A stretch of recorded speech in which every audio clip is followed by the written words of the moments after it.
Hey everyone, it's your girl Annette J. Morris, owner of Go Getter LLC and your host for the Mind Moving in New Direction TV series. As promised, this week I have another bad ASS boss here with me that's going to tell her story about how entrepreneurship has helped her to move in new directions. So introduce yourself to the people.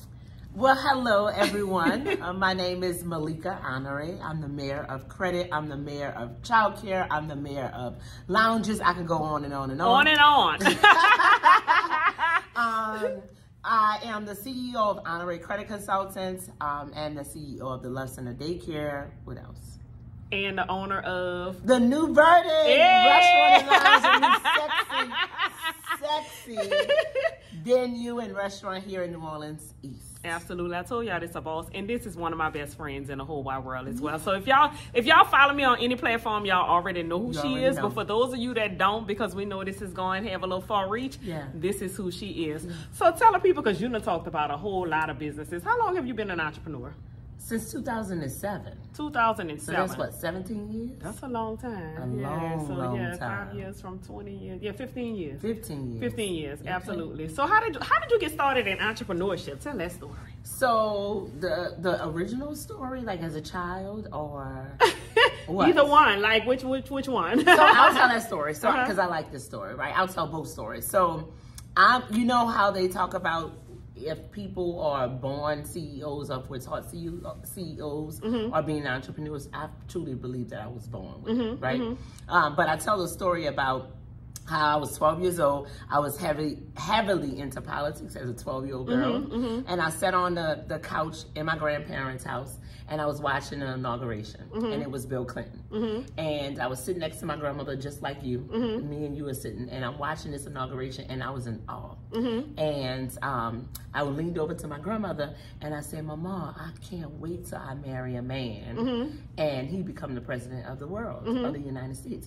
And she said, marry a man, you could be the president of the United States. So you got to be careful, right? And be open with your children because they believe whatever you tell them. Absolutely. So at that point, I was walking around saying, I'm going to be the first black female president. I'm going to be the first black female president. So I did that for a few months. Everybody thought it was super cute, right? You got this little black girl talking about she's going to be the first black female president. Right? Oh, that's so cute. That's so cute. And so my family was like going around telling people, ask her what she want to be when she grow up. Ask her what she want to be when she grow up. Until I had a teacher to challenge me. And the teacher said, yeah, that's cute, but I want you to go further and figure out what the president of the United States does. I want you to find out how much money they make, find all the duties. So, of course, there was no Google. Correct. At this time, we had encyclopedias. We aging ourselves when we say that because they ain't got no encyclopedias. So, y'all, we about to tell y'all how old we is, but when we say that, that's a clue. Yes, that's a clue. That's right. And do encyclopedias even exist? I don't even think so. I don't know nobody that has any. Me neither. So, that's what I did. And then I went to the library. So I started reading as much of books that I could about what the president did. And then I found out how much money they made. And you know me. Right, yeah. That ain't enough money. So it was like $200 and some $1,000. And as a 12-year-old girl, I knew that wasn't enough money. Right, yeah. They ain't gonna make it. No, for all of this right, $200,000. Like you responsible for the whole world? Like, at least the whole United States for this little bit of money. Listen, you know? And so it didn't make sense. And so I went back to school and was like, I don't want to be the president anymore. Change my mind. Change my mind. So she went back and said, okay, well, go and find out. Well, she asked me, well, how much money you want to make? I said, I don't really know, but I want to be a millionaire. Right. And so she said, okay, well, let me just change it. Go find something that makes you a millionaire. And so I began to research all the things that could possibly make you a millionaire, and I came up with the word entrepreneur. Right? And at this time I turned 13. As a 13-year-old girl, I was stuck on entrepreneurship. So now I was walking around saying, I want to be an entrepreneur. Right? Because I didn't say this part. When I started researching what an entrepreneur, how much an entrepreneur could make, it was like 0 to ... comma, which means infinity, right? So you could say how much money you desire to make and how much you want to make. And you determine it. And you determine it. So that was it. And I stuck with that since 13 up until 44. Absolutely. Yeah. Where we are today. Absolutely. Yes. So the very first business was the childcare. The childcare facility, and I love telling this story. You know it. You probably hear this. I heard it a million over. times, y'all, but I want y'all to hear it.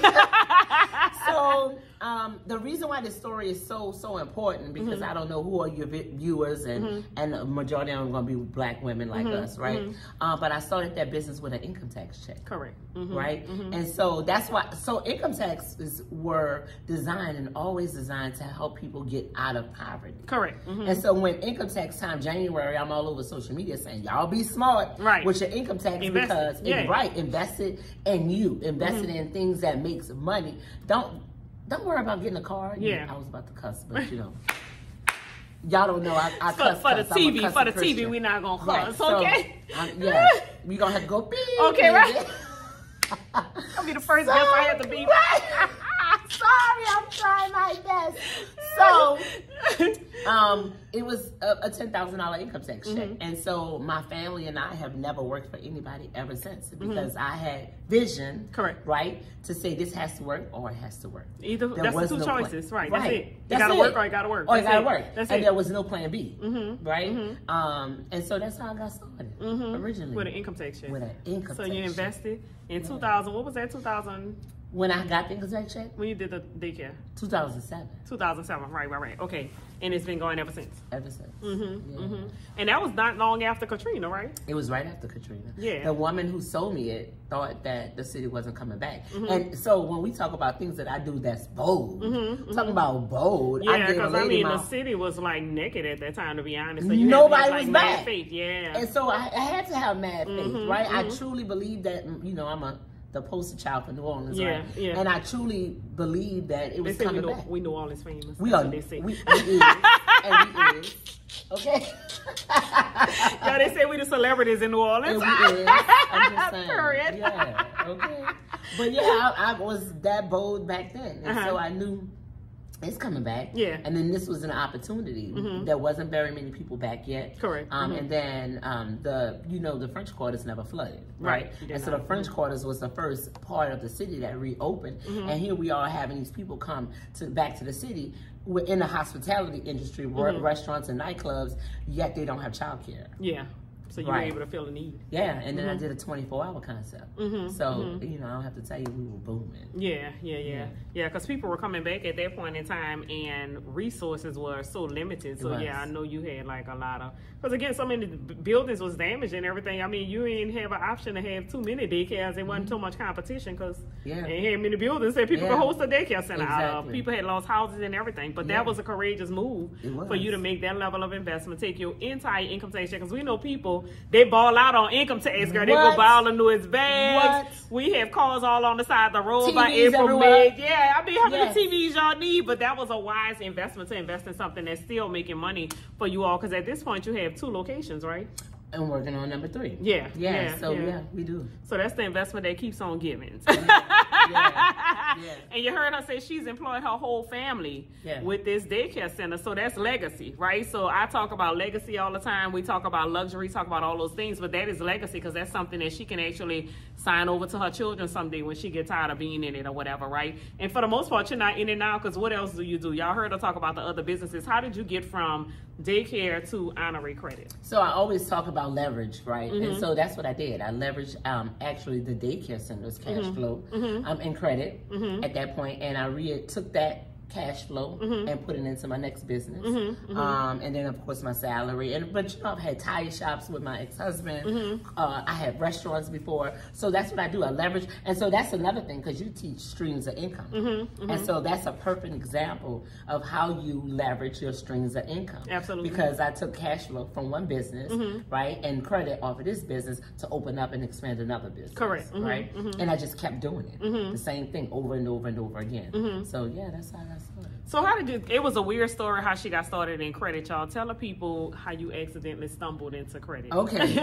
So here we got this big old bad daycare center that's overwhelmed. We're on a long waiting list. We have 2 daycares and I'm trying to expand now. I need to expand. And so because after Katrina, I was married. At the time. At that time. Rose eyes. Number 1, yeah. So husband number 1. And And everything was in my name because he was an entrepreneur. I was the only one that had a job. Correct. So after Katrina, I ain't got to tell you, he let everything go because we had separated and was divorcing. And then I developed bad credit. So I knew credit was power, and I need to figure out a way to get my credit back so that I can go ahead and leverage my credit to grow and expand these amazing daycares. Correct. And so I saw a sign on a NutriGround that said "Fix Credit Fast." Don't get nothing off the NutriGround, y'all. If you see it on the NutriGround, no, keep keep going. going. You know who those people are, Right? Yeah. But you try. And I did. Yeah, you learn know? from her mistakes. Okay, Learn from my mistakes. And so I saw a sign on NutriGround. It was like, "Fix your credit fast, 1-888, whatever." So like a dummy. I called and was like, "Yeah, I have this amazing daycare and I need to expand it, but my credit bad. I need you to fix my credit." He gave me all the spiel. "Oh yeah, I got you," whatever. And so I trusted him, gave him $1,500, and just knew in 3 months your credit was gonna be fixed. That's what I thought, because that's what he told me, right? And I would be able to go expand my daycare centers. And so 3 months later, I said, "Let me just call and check because I haven't heard anything." Right? Right. I always tell the story. I'm calling, and I literally hung up and called back. Shot down the wrong number. And so, you know, I'm a little crazy, Cree or whatever you call me. But instantly, I gave that person a face, right? And a name in my head, and I needed to show him that you ain't defeat me. Right. You just ran off with $1,500. Right, you ain't did absolutely nothing, but it's something that triggered in my brain because I gave this person a face, and I'm like, you do that to me, I'm gonna show you. I'm gonna show you. And so I became super obsessive with credit and how it worked, and the rest. So I tell you this all the time, that it became. All of my staff and partners at the daycare centers became guinea pigs. Right. You started working on all their credit. I started working on all their credit. And it was so, I started learning and doing great for them. Everybody in the daycare was walking away with new cars. Yeah. The daycare, in front of the daycare, they had brand new cars, and people was like, what did you do them? Because everybody balling over here. Yes. Everybody got, at this time, it was like 2015, 2014's brand new cars. Like, you know, so I was like, no. I mean, they all have good credit at this point. They have amazing credit, right? And so, but you know, New Orleans, our small, intimate city, people kept telling people. So I was walking around as being known as the daycare lady that did credit. Right? And so that's how I got started. That's it, yeah. And that business so thank you, shout out to the guinea pigs. Okay, for letting me play with y'all credit. So let me play with y'all credit, mess it up a little bit, then I fix it and all, because I'm trying to figure out how this works. So yeah, shout out to y'all. And you've mastered the credit game at this point. I'm a mayor. Yeah. That's how she got to be the mayor of credit, y'all, because she done played with a few people stuff. And it actually, like, even my own, so you know, like, conditionally, we've been taught, you know, the old people didn't believe in credit, right? And from when we were growing up, cash was king, right?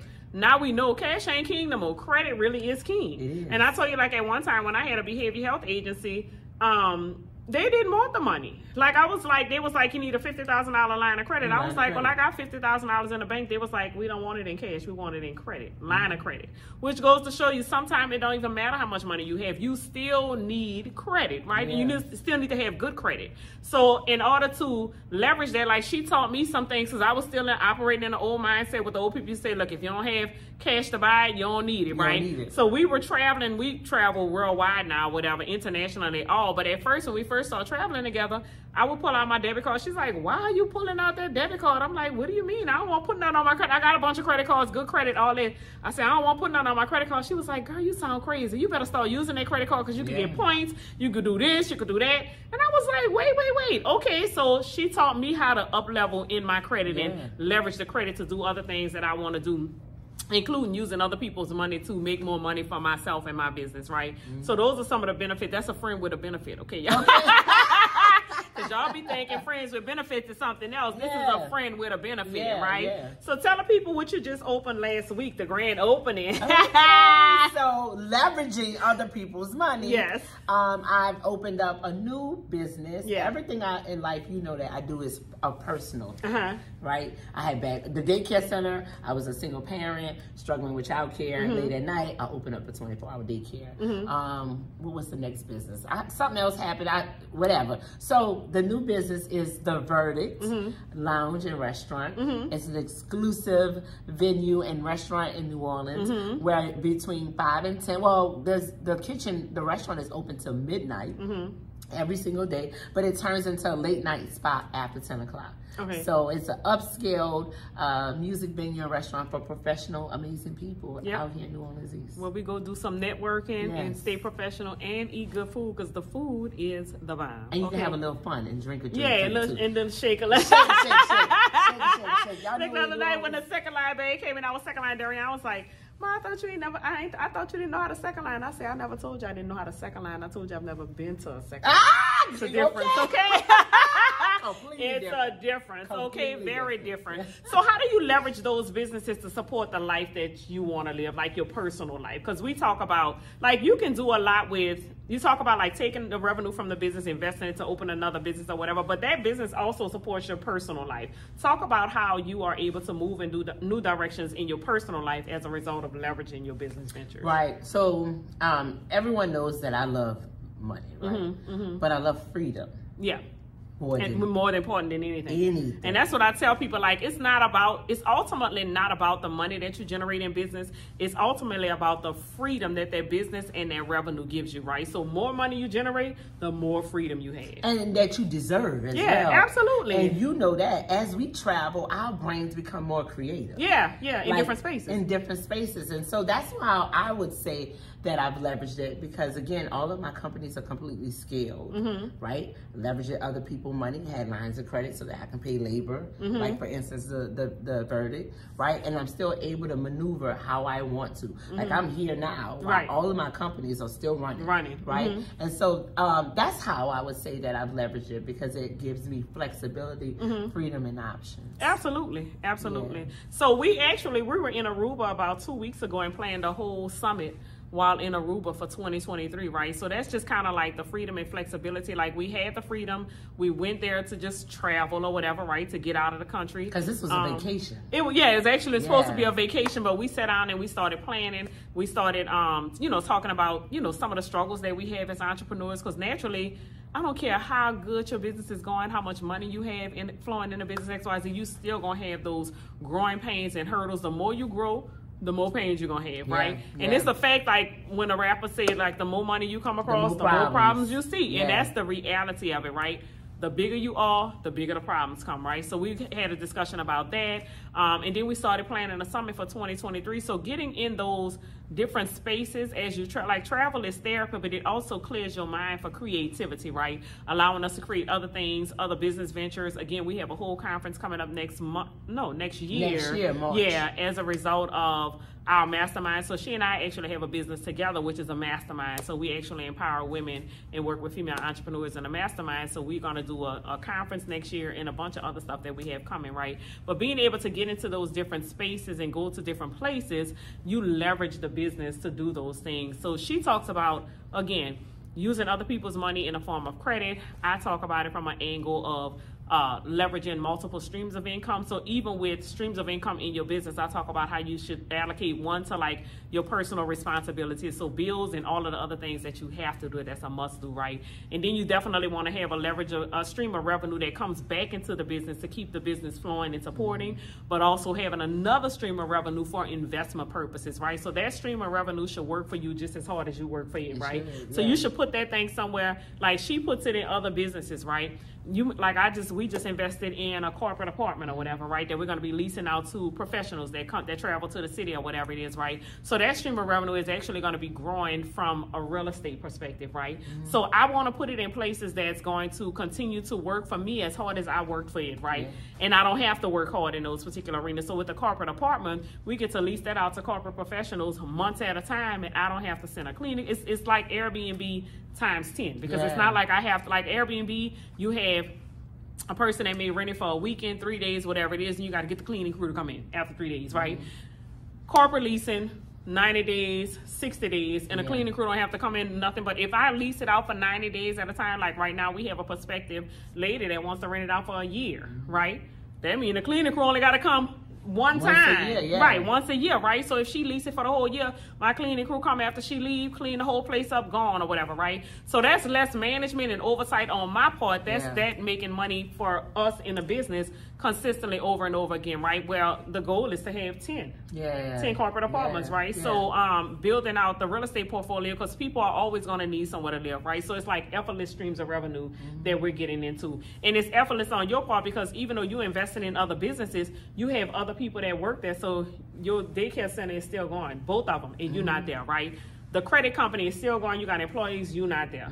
The restaurant, when it opens tonight, you don't have to be there because you have a whole staff that can run it, right? So it's okay. Like I tell people, like you can have one business with multiple streams of income, or you can have multiple businesses as long as you have the people in place to run it, and it doesn't require all of you. All of your time, right? Exactly. And then you missed an important part and when we were in Aruba, when we had the different conversation, and I had a complete meltdown. Right. Because then we talked about how hard this is. Yeah. Right? And how it's important for me to have good girlfriends that I can also, you know, rely on to say, take some of that weight off of me and say, it's going to be okay. It's going to be okay. Right? Absolutely. Yeah. Absolutely. But that's what happens for me every time we go out of town, out of the country. Yeah. I find myself very emotional, right? And then able to release that. And releasing it. Yeah, because it's hard to find people to have that conversation with that understand, right? It is. And one of the young ladies that was here over the weekend, you met her, Tasha, that was So she was talking in terms of like, I have nobody to have conversations with because her husband works, and she's like, he go to his 9 to 5, he come home and do this, and he don't understand entrepreneurship conversations, right? She's like, my children don't understand, so it's very lonely with me at home trying to get people to understand my entrepreneurship struggle, you know, that type of thing. She said, because they don't get it, right? And that's when I told her, I was like, the same thing we've been saying online for like weeks. It's very imperative that you have a circle of people that you can vent to that completely understand, and they can turn around and give you some encouragement because they've been where you already are, right? If you never develop that circle, you're gonna always feel lonely on this entrepreneurship journey. Yeah. So even when we talk about different goal setting, I had a situation, and I told the guy, he asked me how much money I made for this particular thing, and I said I only made this, right? But it was a 5-figure number, and so you feel stupid telling somebody that works a 9 to 5 that I only made $20,000, right, in one launch. Versus, boy, they like. Only.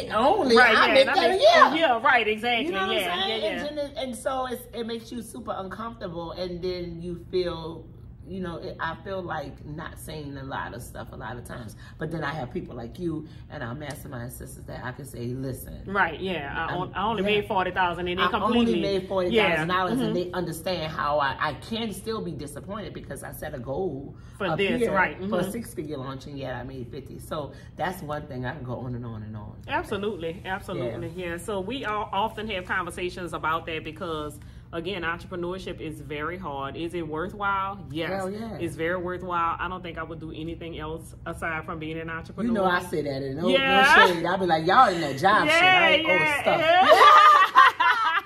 I can't do it. I don't care which I'm not, but I don't care what I make month to month. Yeah. But what I can't give up is my freedom. Can't. Yeah, exactly. So that's non-negotiable. That's non-negotiable. Yeah. So we'll figure out something in all of these businesses that's gonna get the currency flowing. But I can't. I've been a full-time entrepreneur now for 11 years. You've been 15, 16 years. So at this point, there's no going back. No, because it has to work. It has to work, or it has to work, and that's it. That's it. I don't have a plan B. That's it. This is plan A through Z. Yes. All in one basket. Oh, in one basket. So Malika, tell the people how they can follow you, how they can stay in touch with you, how they can, if they need some good credit, what they can do. Tell them how to follow. Of course, so y'all know I'm on the gram. That's the gram. My house right there. So you can follow me on Instagram at I am Malika, Melika, Honore, HONORE.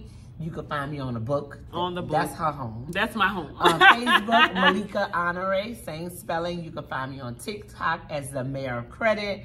You can find me on LinkedIn as Malika Honore. What else is there? It's Honorary Credit is the credit, because if y'all need to get y'all credit together, then y'all need to be following her. So yes, yeah, Honorary Credit is the business page. Yes, Honorary Credit Consultants is the business pages. Of course, we have the verdict. No look, I can go on and on. Y'all know I got a lot. So if you're ever in New Orleans, you definitely want to swing by and get some of the food from the verdict. No, all yes. right, y'all. Yes, I want to see you too. Absolutely. And let me know you found me from the mine with a net. Absolutely, yeah. Okay? Yes. Y'all might get a specialty drink or y'all, something. And y'all will. Y'all will. Y'all will go get a drink. Yes. That we just created. Okay. Right on the spot. On the spot. yes. So thank you, best friend, for coming out to join me on today. Y'all, thank y'all so much for tuning in this week. And we're gonna see you same time, same place, same station as we move in new directions and bring you someone new next week to have the same discussion with you to teach you how to transform your life using entrepreneurship to move in new directions. See y'all next week. Bye.